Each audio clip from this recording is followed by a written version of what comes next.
The synopsis for Toldos. Still waiting for volunteers, so you don't have to listen to me every week. So do let me know if you'd like to do one of these.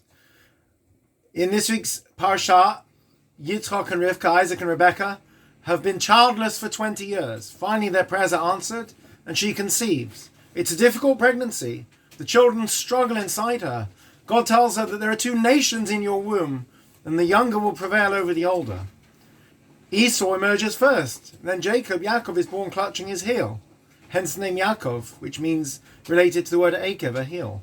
Esav grows up to be a cunning hunter, a man of the field, while Yaakov is a wholesome man who dwells in the tents of learning. Isaac favors his son Esau.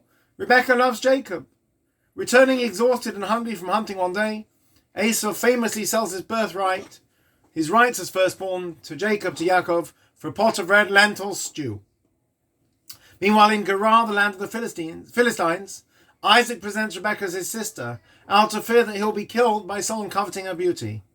He farms the land, he reopens the wells dug by his father Avraham, digs a series of his own wells. Over the first two there is strife with the Philistines, but the waters of the third well are enjoyed in tranquility. Esav meanwhile marries two Hittite women. Isaac grows old and blind and expresses his desire to bless Esav before he dies, while Esav goes off to hunt for his father's favourite food. Rivka dresses Yaakov in Esav's clothes, covers his arms and neck with goatsskins to simulate the feel of his hairier brother, prepares a similar dish, and sends Yaakov to his father.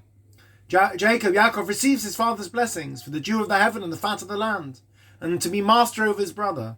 Meanwhile, when Esav returns and the deception is revealed, all Yitzchak can do for his weeping son is predict that he will live by his sword, and that when Yaakov falters, the younger brother will forfeit his supremacy over the elder.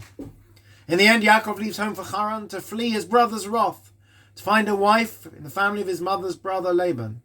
Esav marries a third wife, Machalah, daughter of Yishmael.